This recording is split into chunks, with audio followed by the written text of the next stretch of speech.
Hello, everyone. Welcome back to the Hard Things Podcast. This is your host, Blaine Burgess. And today, I believe, is episode 34.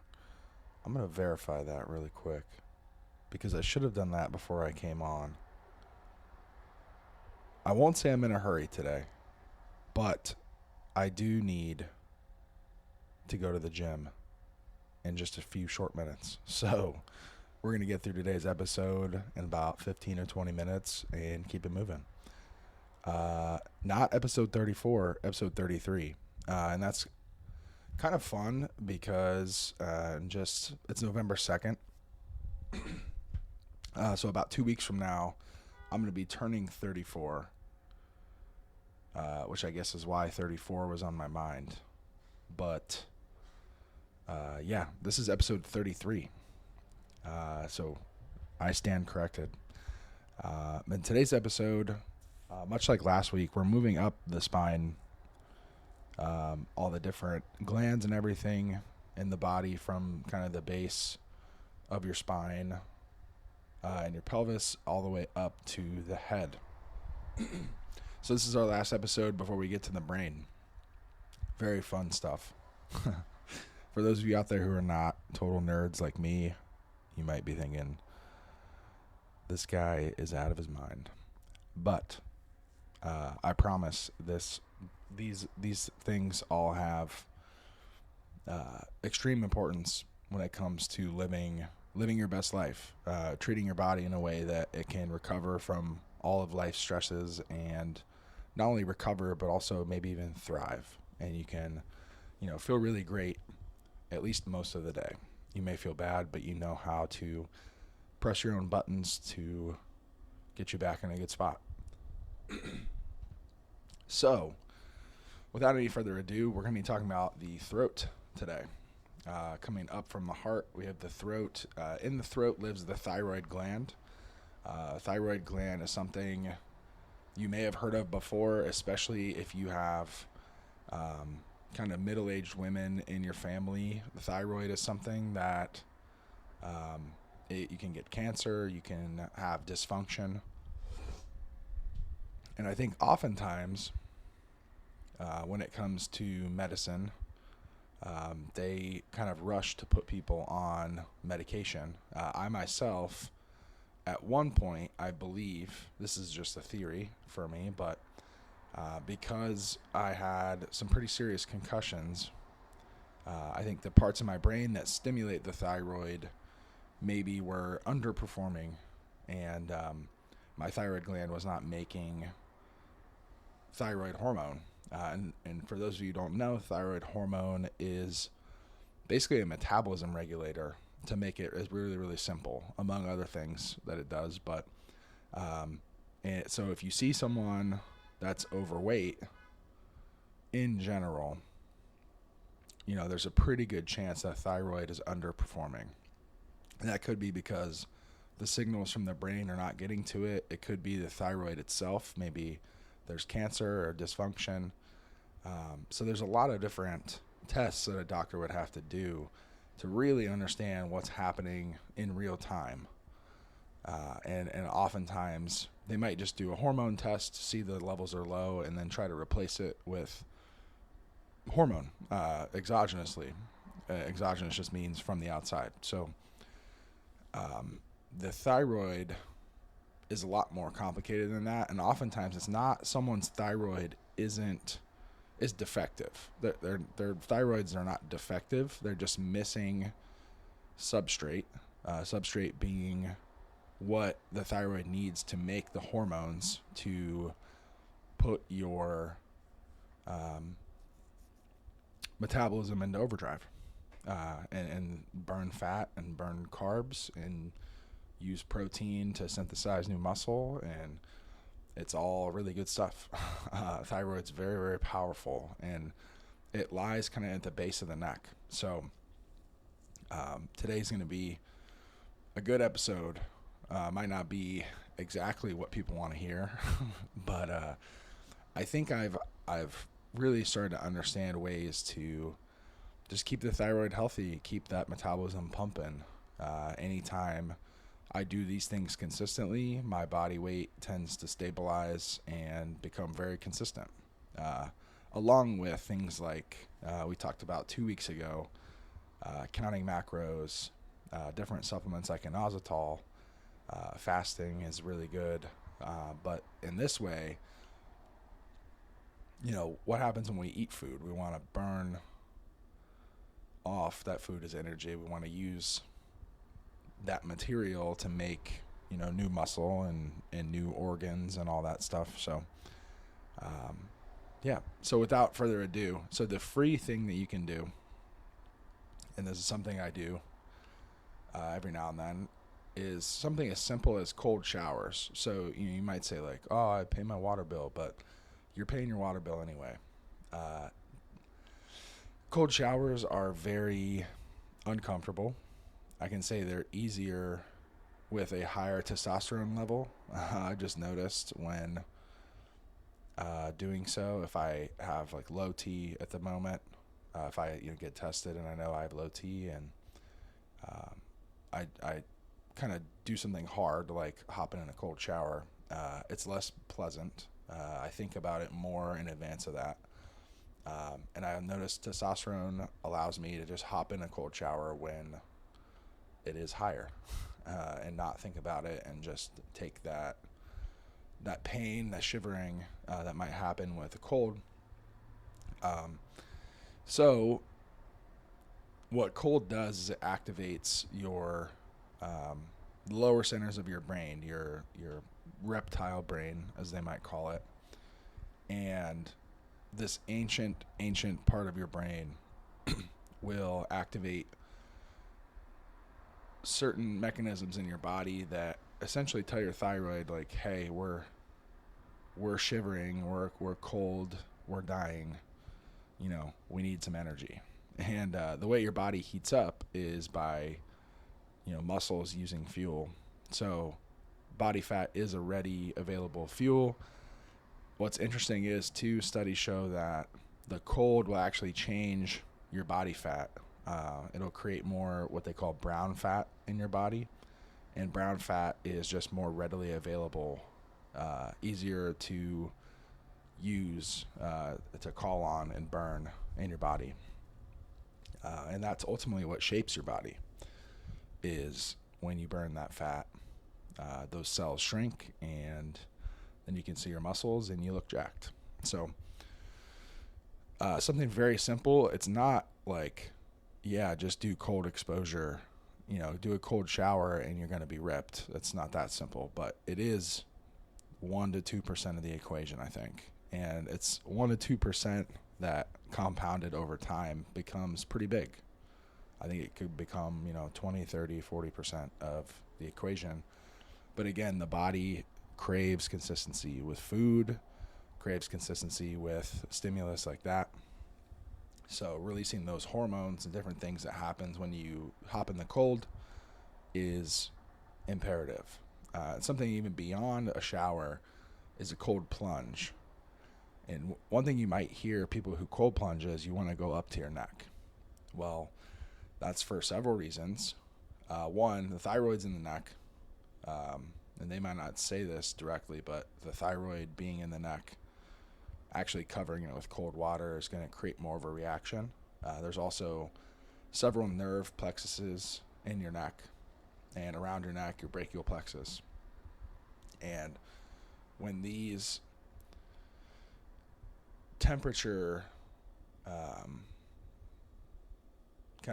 sensing cells realize how cold you are and how sudden it is, they panic. But that panic reaction that they have is, again, it's very beneficial to you for your metabolism, and it wakes up that lizard brain so your body can kind of reconnect with its, generations old intelligence. The body just really gets to work and starts using energy in a way that it might not otherwise if you were super comfortable. Humans do thrive under stress, but the stress that we have nowadays is different and more insidious than ever before.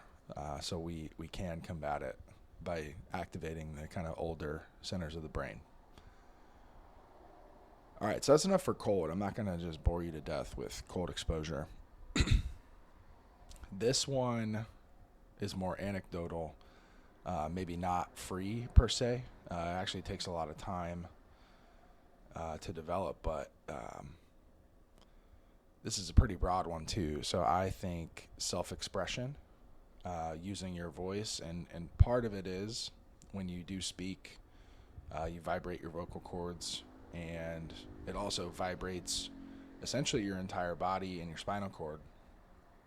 And I think there's something about communicating, dancing, singing. I mentioned yoga last week, like doing yoga, moving your body, self-expression, really in like all forms. There's no limit on this. I really just think, you want to vibrate your spinal cord in some way. Some people will even just stand on a vibration plate. That's not really self-expression, but it gets the job done. It moves the cerebrospinal fluid and just gets that flow and releases good, happy hormones. But I think there's kind of 3 levels to this as I see it. So one is like general creativity.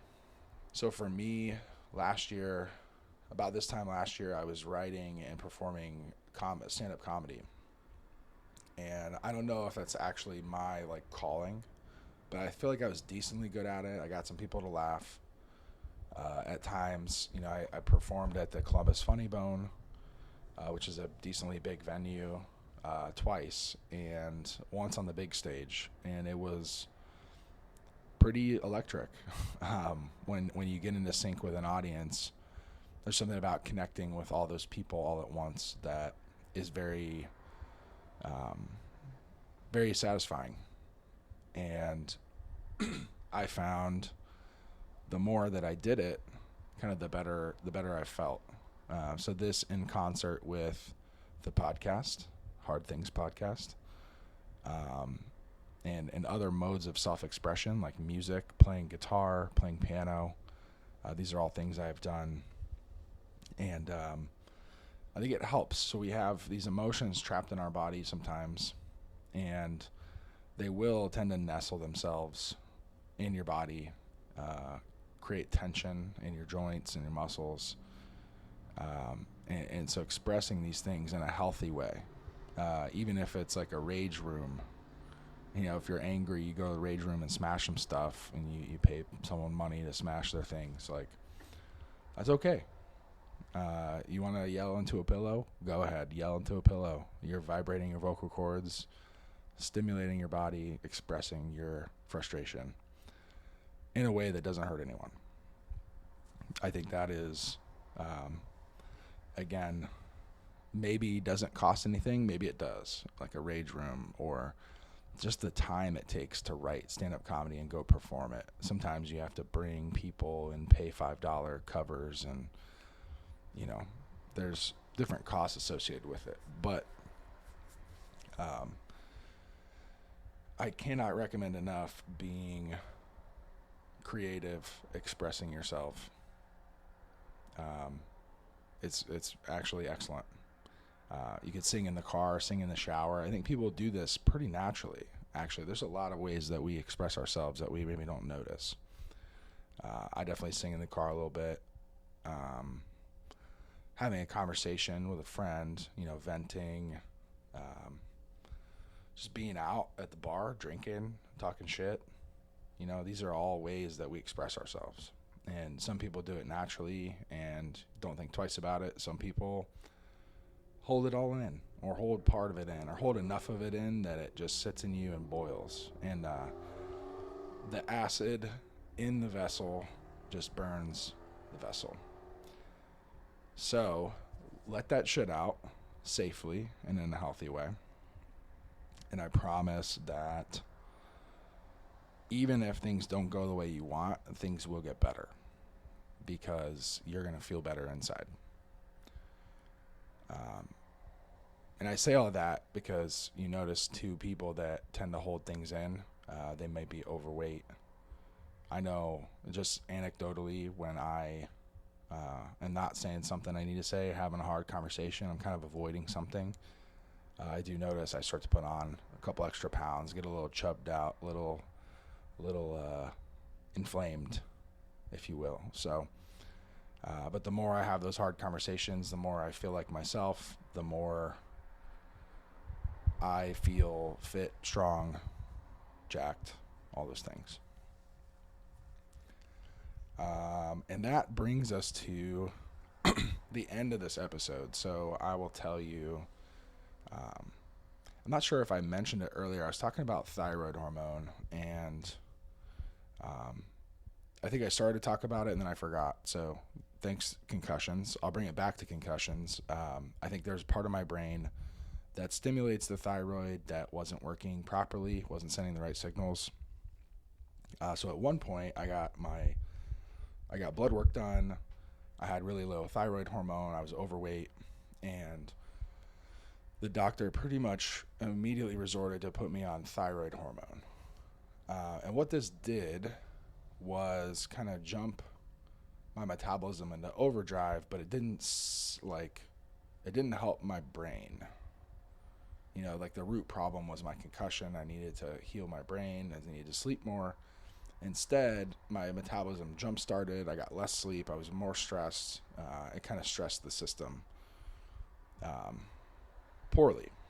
And this was just my, again, anecdotal experience of what happened. But I kind of went back to the doctor and I told him, like, hey, this making me feel crazy. I have like too much energy. I have anxiety now, basically. This is not good. And I think years later, I mentioned before how I worked at a company called Thorne. They make supplements. And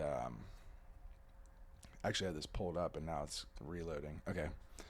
So I came across this supplement called thyroxine, which, as it sounds, it's a thyroid supporting supplement.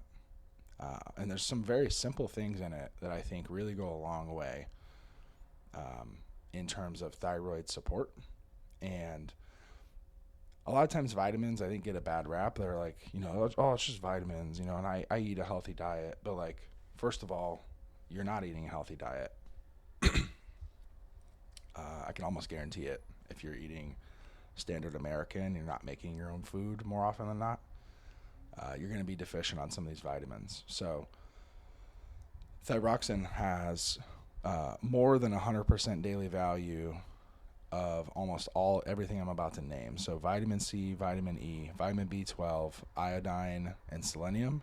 And it also has zinc and copper at about 50% daily value.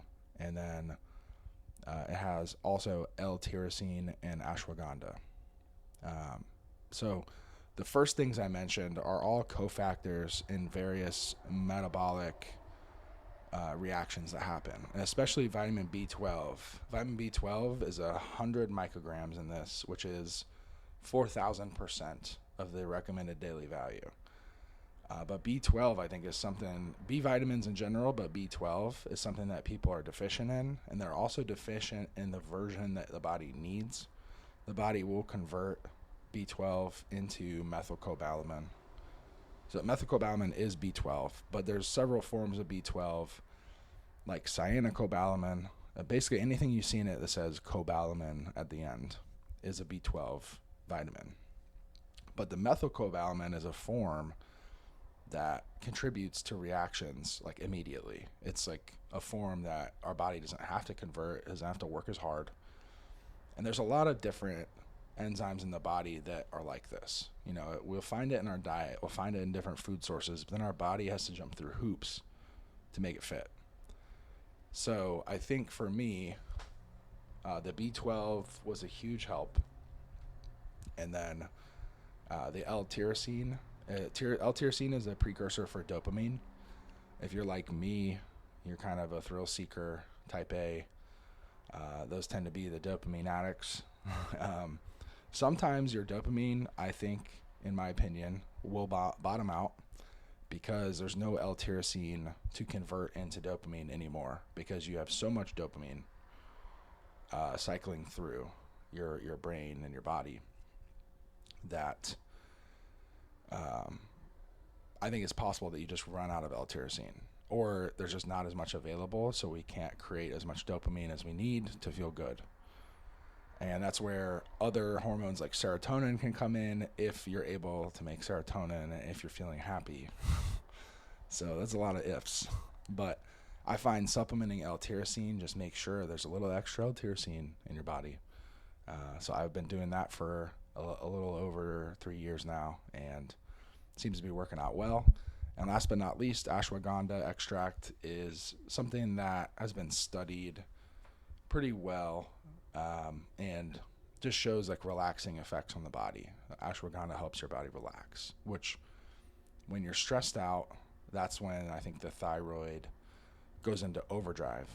And when it goes into overdrive, it's going to use things like B12, like L-tyrosine, or zinc, selenium, copper, you name it. Any vitamins or anything that your body needs, it's going to use it at a faster rate, which means it could potentially run out, especially if you're fasting or if you're eating shitty food.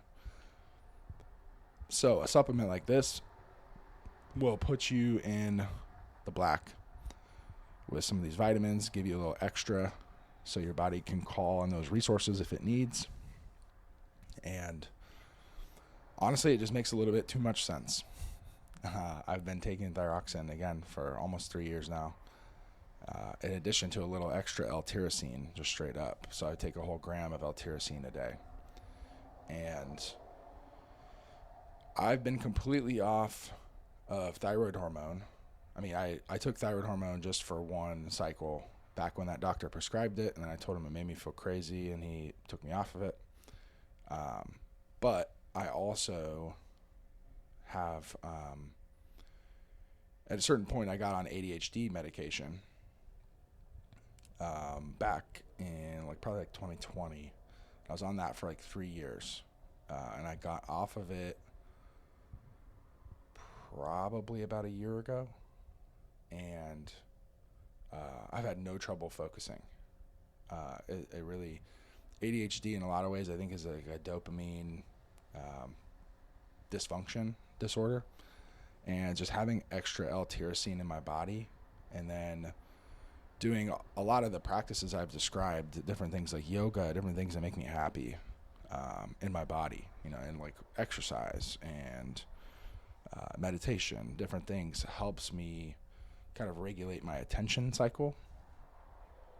So, but partially thanks to L-tyrosine and ashwagandha, I've been able to focus and do well in school without, any ADHD medications, without having to resort to Ritalin or Adderall, which can, again, put your system into overdrive and make you feel pretty bad. So I know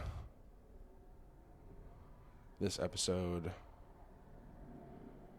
was a little bit all over the place, and a lot of it has my opinion and my hypotheses inserted into it. But I think in the future, as I become a chiropractor, I want to do actual research studies related to these things. For now, I have to rely on what's already out there and my kind of anecdotal knowledge and my hypotheses. And in a lot of ways, cold exposure, self-expression, and a well-researched vitamin from a reputable company, I think are three things that are not really not super controversial. The things I'm aside from maybe kratom, the things I'm suggesting are relatively kind of middle of the road. They're not, it's stuff that people are already doing, just maybe not all together. And I do have some wild theories about what's happened to me in my medical history. But if you trace it back, if I use the kind of the principles I'm learning in school, every time I learn something in school that could kind of apply, I do think wow, there's that missing piece I think I just didn't understand. So gaining understanding has been really helpful. and I hope I can use my understanding to help others in the future, because I know I'm not the only former football player with a concussion, or several, kind of earth-shattering concussions. So again, the more that I can help people heal, I think it will also help heal me, and just realize that it was all for a reason. So thank you for listening to my ramblings. I appreciate you and your time. We got 2 more weeks left of this, and we're moving on to the brain. So very excited to talk about the brain in the next 2 weeks. Until then, I will see you later.